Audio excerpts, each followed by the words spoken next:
So I'm going to do a 3-inch build based on an EC 263R bottom end kit. Back in the 1980s, we used to run karts. We ran in the Yamaha series. We used to race at Paris Raceway, Elsinore, Corona, Adams Kart Track down in Southern California. Just to name a few, my dad had a little kart shop. So those were much more simple times. No internet, no YouTube. So every once in a while, I like throwing the kart back together. It's kind of like going back in time. Maybe if I get to 88 miles an hour, I will go back in time. So I'm gonna build a 3-inch, 58mm stroker and put it on the kart. And then that way I can tune it on the kart and get it dialed in before I put it on a mini bike. And the build's gonna be a 263 3-inch stroker with a Tillotson block, really nice and beefy. Then a Pulse Kart small chamber big valve head with the 1.2 ratio rockers, race ported head, 2832 valves, 14cc chamber head. So that ought to be some serious compression. I port matched one of these really inexpensive intakes because this is a budget build, or as pretty much as budget as you can get for a 263. And then an EC Carbs rod, which is awesome. A 28mm flat slide. I'm just gonna run it on gas. Then of course you have the EC crank, and this is where you save a lot of money. So it's not a forged crank. I think it's about 1/3 of the price. 58mm crank. Then of course you have the copper head gaskets, and I can either go with the standard oiling system or use the head gasket that blocks the oil passage off and then drill the block. Then you have the EC Carbs 76mm piston. It's got EC under there. Then the cam, which is another really cool part about this build, I think, makes it a lot easier on me, is this is pretty much as close as you're gonna get to a drop-in cam for a 58mm stroker kit. A really narrow compression release, if you're gonna run a compression release on a 263. And then the lobes are super thin to clear the rod. And then it's all clearance here between the lobes. Then you have the NR Racing push rods. Of course, the built flywheel. Knock this edge off of here. Figure I might as well knock down that edge because you get a nice sharp edge up there. It could cause detonation or pinging because the lip could heat up. I mean, this thing's gonna run some serious compression, so it doesn't hurt.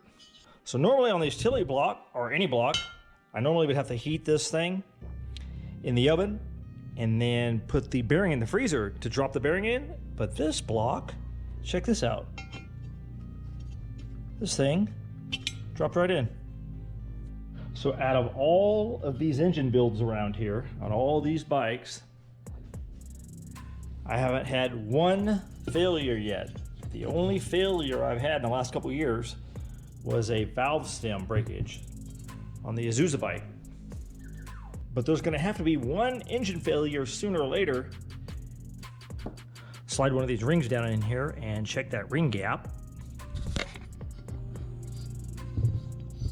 Use the piston to slide it down in there evenly. At least that's what I do anyway. Everybody has their own techniques with all this stuff. I just like to check the end gap while I'm in here, just to make sure. Got everything deburred and clean, so now I'm gonna throw in my piston rings. Throw the oil rings on first, then my second ring, which I always make sure the markings are on the top. Then the top ring. I gotta find my markings. There we go. Everybody has different ways of doing this stuff. A lot of people use the ring tool, but I just like slipping them on. Anyway, so now I stagger the rings, install the rod onto the piston.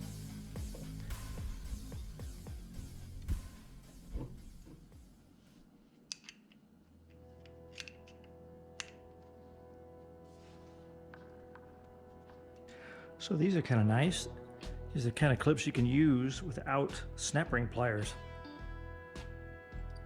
I can always tell I got it all the way in. The clip moves freely down in there. Oh yeah. Install the rod bearings. I get everything lined up and centered on here. Install the rod bearing in the cap.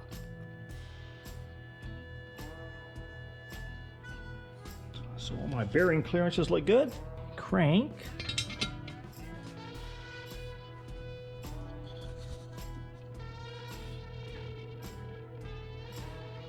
Install this piston with the arrow down.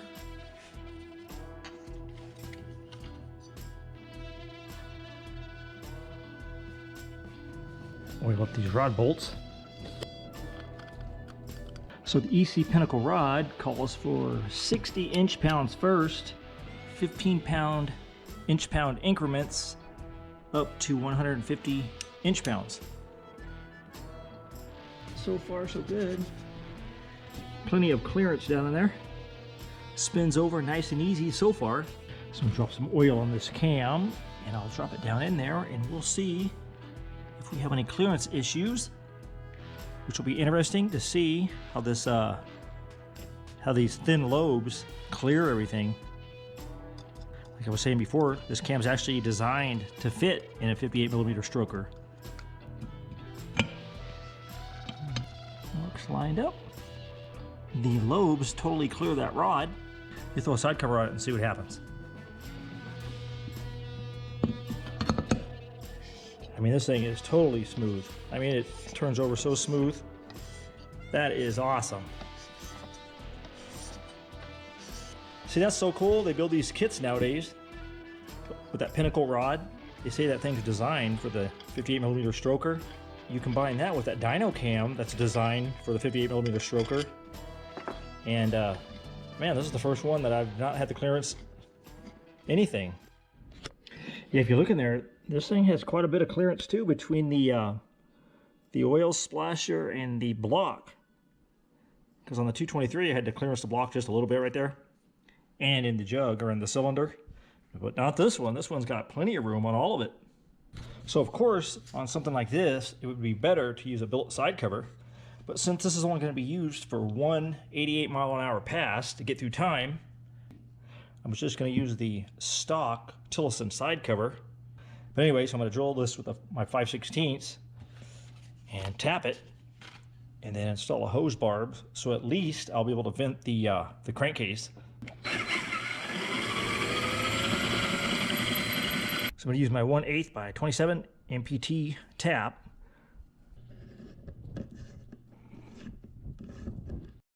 So now I'm going to throw a little Ultra Blue on here just to seal that off, just to make sure.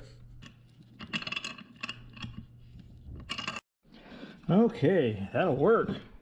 And it'll fit my cart chain guard that bolts to the side cover, so that'll work.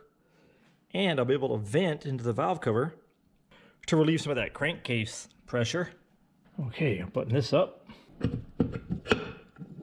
All right, got everything bolted down. And with everything bolted down and torqued, this thing is still the smoothest spinning engine ever, with zero clearancing. It has a lot of clearance around everything. Oil dipper, oil splasher, the jug, the rod, and the sleeve underneath. So now I will throw a little valve grinding compound on here and lap that flywheel in. So the question is, did I drill the oil passage, and am I going to use the head gasket that blocks off the stock oiling location, or am I going to use the head gasket that has the hole for the stock oiling location, and did I leave the block alone? Because we definitely want the oil to stay down inside the rotating assembly instead of up inside the head. Either way, I have to anneal one of these head gaskets.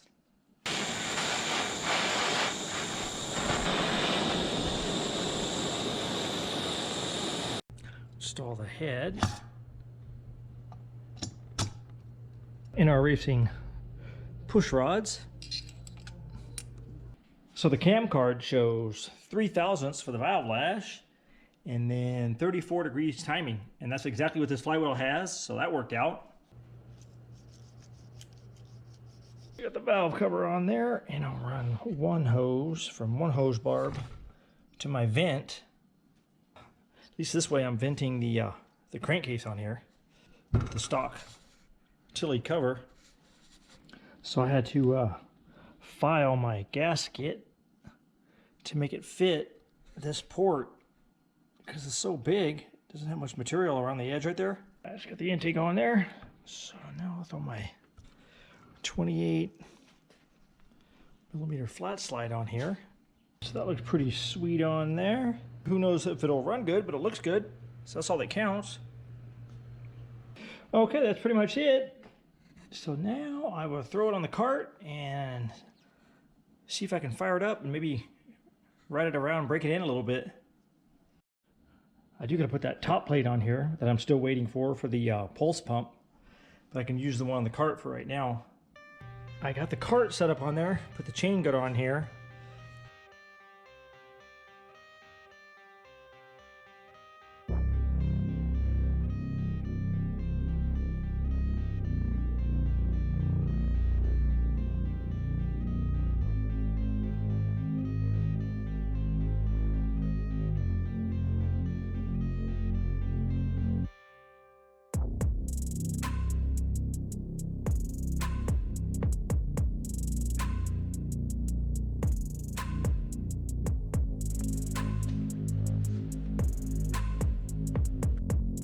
So I'm gonna take it out for a quick shakedown run with the braking oil, get some heat cycles through it.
Oh yeah, this thing's gonna fly, man, you can tell.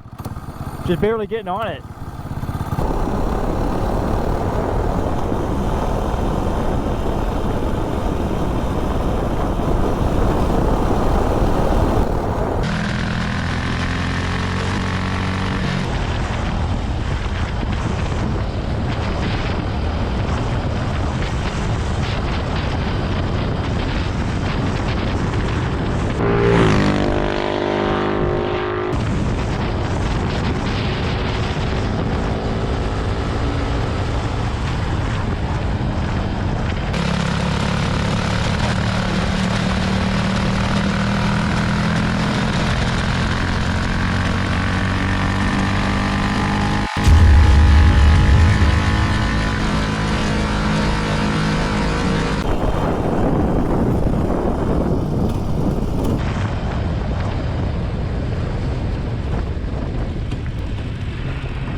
So the engine ran great. It was my phone that didn't survive.